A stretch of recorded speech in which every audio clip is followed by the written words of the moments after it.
Salam əziz dostlar. Filosofların daim mübahisə apardığı mövzulardan biri daimi dəyərlərdir. Daimi dəyərlər varmı, yoxdurmu, yoxsa bu daimi dəyərləri insanlar özləri öz komfortları üçün fikirləşiblər.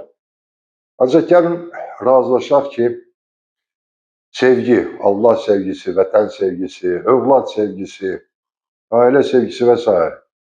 bu bir daimi dəyərdir. Sədaqət, mərhəmət, bunlar hamısı daimi dəyərlərdir. Yəni, mən daimi dəyərin olduğunu düşünən adamlardan biriyəm. Yaşadığımız zəmanədə elə insanlar var ki, onlar bu daimi dəyərin ən parlaq, aparıcı daşıyıcılardılar.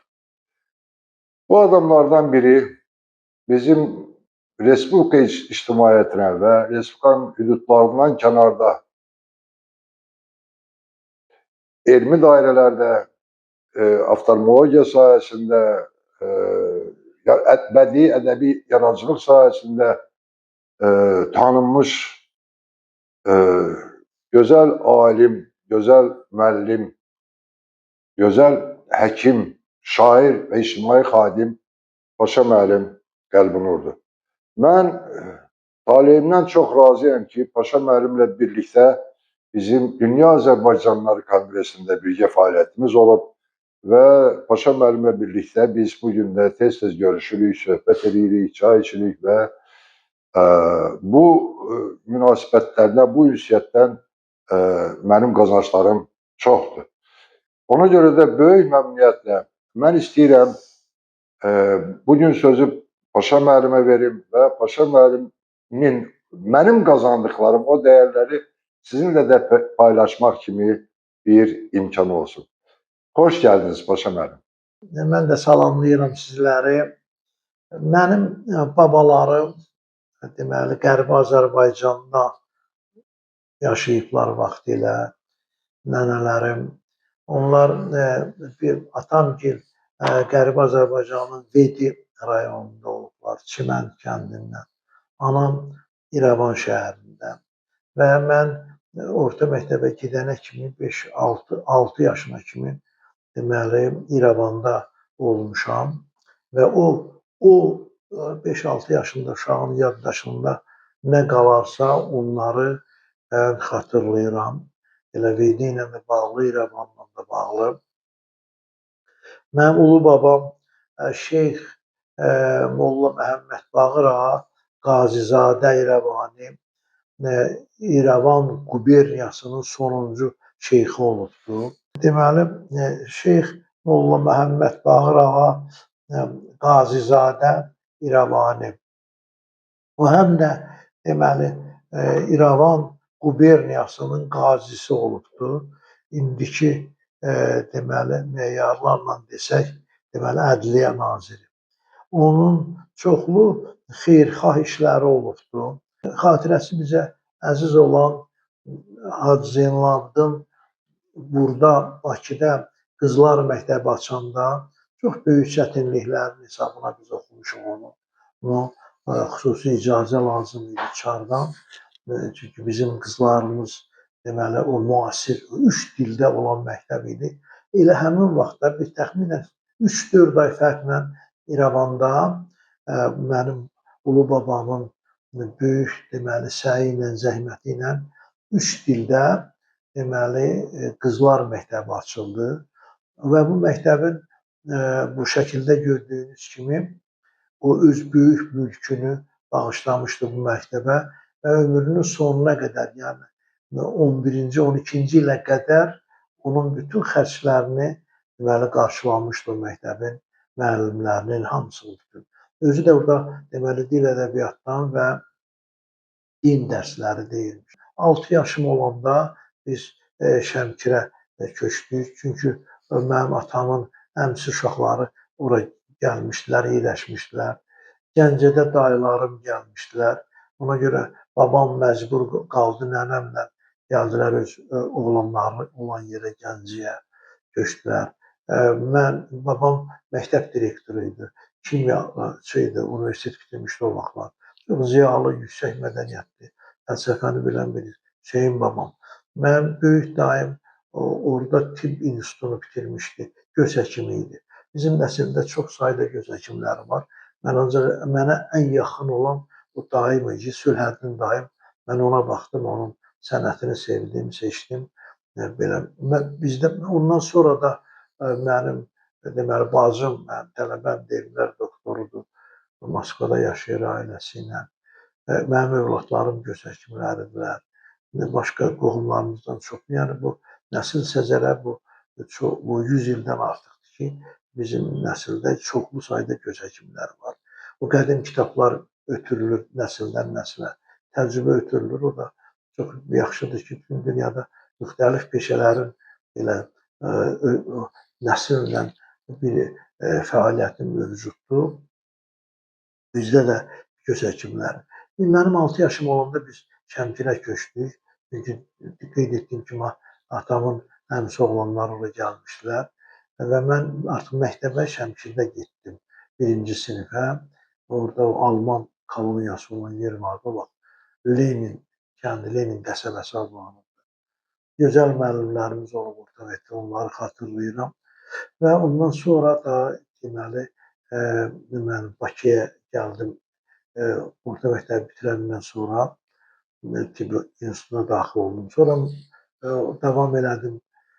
Moskva şəhərində aspiranturada, doktoranturada deməli təhsilimi davam elətdirdim. Orada elmlər doktoru oldum, orada professor oldum. Biraz da fəaliyyət göstərdim, yenə döndüm vətənimizə. Mənim həkimlik fəaliyyətimdə çox gözəl müəllimlərim olubdu. Bu müəllimlərin sırasında akademik Kraslov, Moskvada Mixail Mixailoviç, burada Azərbaycan Milli Elmlər Akademiyasının müxbir üzvü Ümsə xanım Musabəyli, Azərbaycan Elmlər Akademiyasının həqiqi üzvü Zərifə xanım Əliyeva, professor Zəhrə xanım Quliyeva və başqaları ki, mən onlara çox minnətdaram ki, mənim bu seçdiyim sənəti bunlar mənə daha da sevdirdilər. Daha da mən onlardan çox-çox bu sənətin incəliklərini öyrəndim. Sonraki fəaliyyətimdə elə oldu ki, müəyyən uğurlar gəldi. Yəni, ona qlaukomadan Musayev üsulu deyilən bir üsul var, mənim soyadımla adlanır. Deməli, qlaukom ən qorxulu göz xəstəliklərinin içərisində elə 2 xəstəlik var, onun biridir. Orada insanlar əvvəllər ondan görmələrini etirirdilər. Mənim təklif etdiyim üsuldan sonra bacımla, Sevinc Əkbərova ilə birlikdə bu virus xəstəliklərində, Ebolada, Coviddə, herpes viruslarında və başqa gözdə və ümumiyyətcə bədəndə istifadə olan dərman preparatı təklif olundu. Bu dünyanın bir neçə inkişaf eləmiş ölkələrində sınaqdan keçirildi. Sonra Ümumdünya Sərgilər Salonunun böyük qızıl medalına layiq görüldü. Belçika Maliyyə Nazirliyi xüsusi prizinə layiq görüldü. Çoxlu mükafatlar alındı və o çox sayda insanlar bu virusların tüğyan elədiyi bizim dövrümüzdə insanların belə deyək ki, bizim də çox sözü də olsa ki, deməli zəhmətimiz orada bir qiyməti oldu ki, insanlar bu qorxunc xəstəliklərdən ki, gözlərini görməyini itirirdilər. Sonra cərrahiyyə öyrəndim mən həmin müəllimlərimdən, cərrah kimi fəaliyyətim oldu. Mən bu Tibb Universitetinin Göz Xəstəlikləri kafedrasının müdiriyəm, yəni müəlliməm və mən çox böyük məhəbbətlə o peşəmi sevirəm, müəllimliyi, tələbələrimə tədris eləyirəm oftalmologiyanı, onun qəribəliklərini, gözəlliklərini.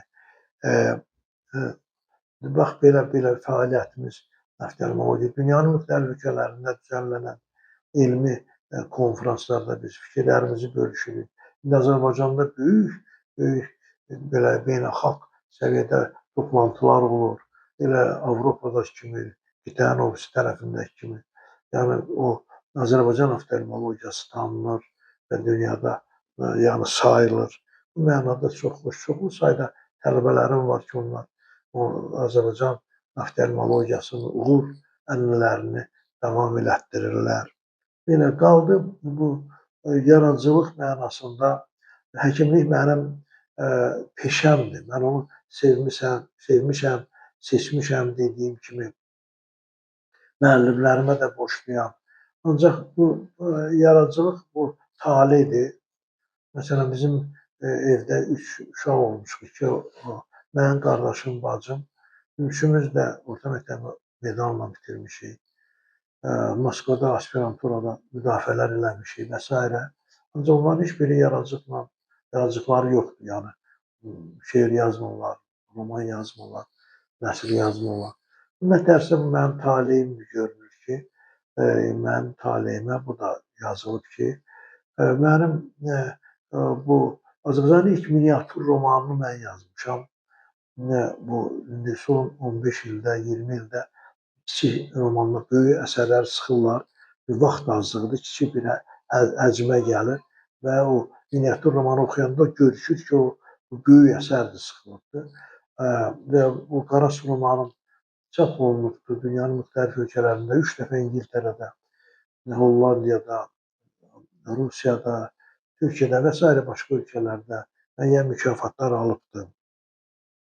Şeirlərim həmçinin deməli çap olunur ölkələrdə. Bundan başqa mənim bu ədəbi yaradıcılıqda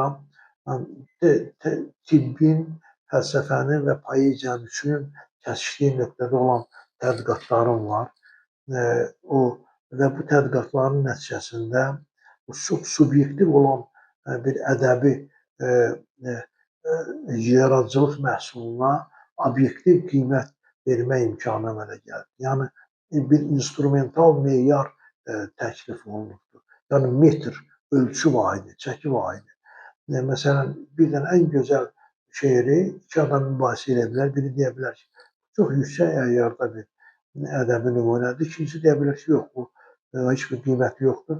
Bunlar heç bir-birinə sübut edə bilməz. Çünki ölçü vahidi yoxdur. Həmin bu tədqiqatlarla belə o cürə bir ölçü vahidi təklif olunubdur.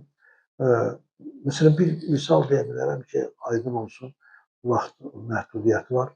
Məsələn, Məmməd Araz deyir ki, üşüdüm deyəndə bir el gözəli az qaldı gözündə gizlədə məni. Məsələn, hər hansı bir adam ədəbiyyat tənqidçisi olsun deyə bilər ki, üşüyəndə insanı qoynunda gizlədərlər, bağrına basarlar, gözlü adamı gizlətməzlər. Yəni məntiqdən kənardır, Aristotel məntiqindən kənardır. Ancaq bunu mənim o tədqiqatlarımla təbabət, fəlsəfə, poeziya izah edəndə deməli 100 il əvvəl, təxminən 100 ilə yaxın bir əvvəl bir böyük eksperimentator götürüb təbii heyvanlarda bir şeyimi gözün içərisinə yerləşdiribdi və onu an-an, saat-saat, gün-gün onun orada böyüməyini görüb inkişafını. Elə bir ki, akvariumda bir balığa baxırsan, o böyüyür, böyüyür, böyüyür. Yəni, və bununla sübut edib ki, ana bətninə uyğun, onunla eyni qidalı və müqəddəs olan bir yer var, o da gözün içidir. Gözün içindəki kameralar mahiyyəsidir. Və Məmməd Araz təbii həkim deyildi, onu bilmirdi.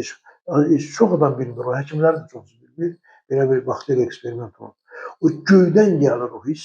O gəlib, o da yazıb, üşüdüm deyəndə bir el gözəli az qaldı gözündə gizlədə məni. Ən qiymətini qiymətli yerdə gizlədərlər. O qiymətli yerdə gözün içidir. Deməli, bu poeziya nümunəsi ən yüksək əyarlı poeziya nümunəsidir. O qızılın əyarı probası olan kimi 56, 83, 90 neçə filan poetik faktın da, şeirin də, nəsrin də müəyyən əyarı var və bu əyar tapmaq üçün insan bədəninin qanun və qanunauyğunluqları ilə ölçəndə onda o bir çəki vahidi, bir metr, bir əyar təklif olunur və onda həmin o mübahisəyə son qoyulur. Bu tədqiqatları mən ilk dəfə mən başlamışam. Dünyada deməli fəlsəfə, təbabət və poeziyada. Bu da bir ayrı bir yaradıcılıq istiqamətidir. Mənim bu elmi axtarışlarımdan başqa bu da ədəbi yaradıcılığımın və sənətimin mənə verdiyi imkandır ki, mən ondan faydalanmışam. Bəli, Paşa müəllim çox geniş dünya görüşünə sahib və yorulmaz fəaliyyətə malik bir insandır, alimdir, müəllimdir, həkimdir, şairdir, yazıcıdır, filosofdur. Amma Paşa müəllimin həyatının başqa bir ipastasiyası da var. Bu da Paşa müəllim həm də vətənpərvər bir insandır və ictimai xadimdir. Bizim Paşa müəllimlə yolumuz da məhz bu bünövrə əsasında bizim dostluğumuz, yoldaşlığımız bu bünövrə əsasında qurulub.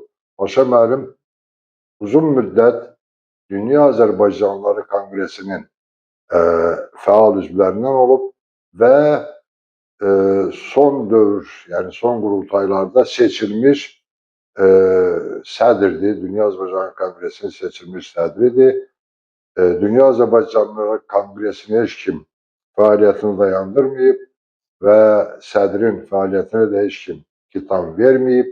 Sadəcə indi biz Paşa müəllimlə bu barədə daha geniş söhbət edərik. Paşa müəllim özü məlumat verər. Sadəcə son zamanlar bu fəaliyyətdə müəyyən yavaşlamalar var. İndi mən soruşmaq istəyirəm Paşa müəllim. Dünya Azərbaycanlıları Konqresinin bu fəaliyyətindəki bu zəifləmə, yavaşlama nə ilə bağlıdır? Və ikinci dərhal bir sual da verim. Dünya Azərbaycanlıları Konqresinin dünyada yaşayan Azərbaycanlıları, güneyli, kuzeyli, diaspora hamısı bir yerdə fəaliyyətində özünə məxsus rol oynaya bilərmi və bunun üçün nə lazımdır? Buyurun Paşa müəllim. Dünya Azərbaycanlıları Konqresi deməli çox saylı təşkilatlar var, ictimai təşkilatlar var ki, orada yığılan insanlar Azərbaycan davası edirlər. Yəni bizim xalqımızın, bizim taleyimiz ki var, mənfur qonşularımız var, onun inkişafına mane olmaq istəyən qüvvələr var. Sonra Azərbaycanın sərhədlərindən kənarda bu miqrasiya qanunlarla yaşayan çoxlu insanlar var.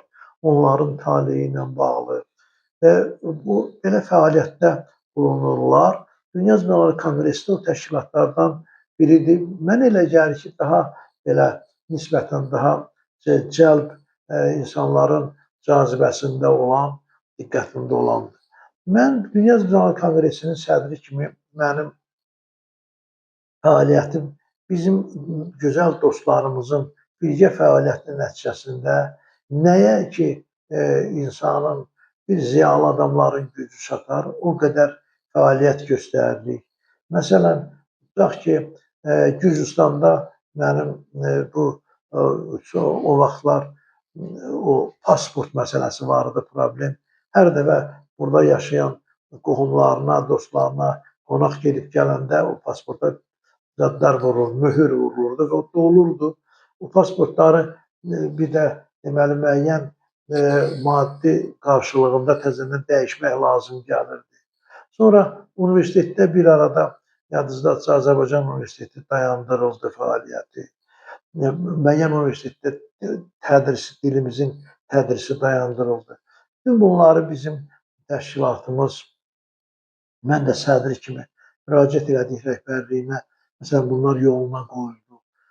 Dərsliklər, məsələn, Orta Asiyada, elə Gürcüstanın özündə, Azərbaycan məktəblərində, Sovet dövrünün qədim o Lenindən falandan olan o dərsliklərdən neçə illər əvvəl çap olunmuş. Sağ olsunlar o vaxtki təhsil nazirləri, Nazir Misri Mərdənov çox yadındadır, kömək elədi.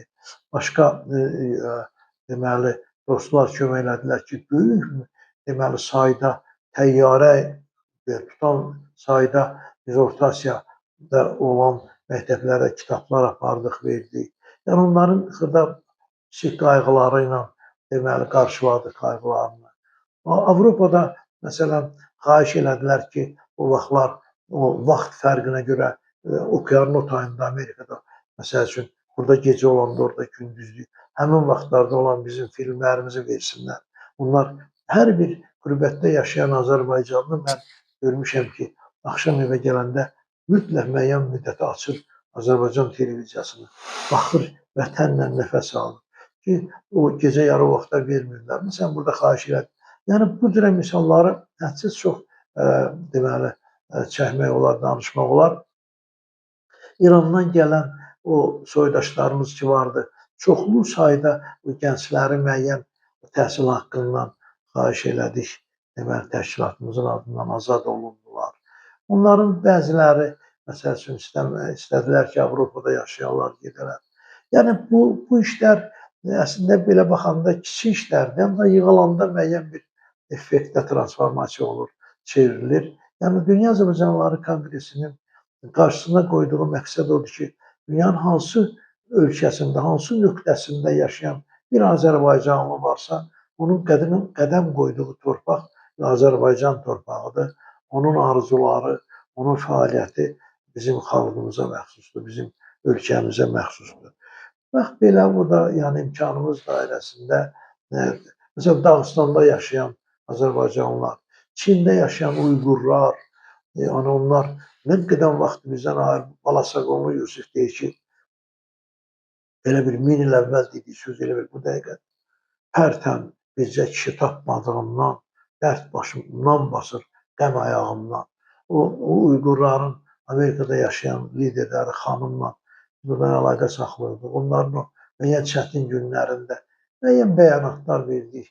Yəni, bu kiçik məsələlər ki var, yəni bu bütün Azərbaycan birliyinə xidmət eləyir, xalqımızın birliyinə xidmət eləyir, bizim arzularımıza xidmət eləyir. Güneydə yaşayan, Güney Azərbaycanda yaşayan, ədəbiyyat sahəsində olan fəaliyyət. Bax belə, mənim çoxsaylı dostlarım ki var burada, Azərbaycandan kənarda, onların hamısının fəaliyyətini mən çox belə ürəyimdə qiymətləndirirəm. Bunları əsl vətəndaşımız hesab edirəm. Ancaq bütün dünyada yaşayan Azərbaycanlıların bir vətəni var, o da bu Azərbaycandır. Çox sağ olun Paşa müəllim, təşəkkür edirəm. Təbii ki, sizlə qısa bir zaman ərzində söhbəti xətm eləmək qeyri-mümkündür. O qədər geniş və məhsuldar fəaliyyətiniz var ki, hərəsinə aid çox seriyalı filmlər çəkmək olar. Amma formata biz də əməl eləməliyik və bugünlük bu çəkilişi burada dayandırmaq məcburiyyətindəyəm. Sizə bir daha təşəkkür edirəm. Əziz dostlar, bu videonu kim baxıbsa xahiş edirəm bəyən işarəsi qoyun, paylaşın və kanalımıza, orta kanala abunə yazın ki, gözəl söhbətləri daha çox adam görsün və eşitsin. Sağ olun.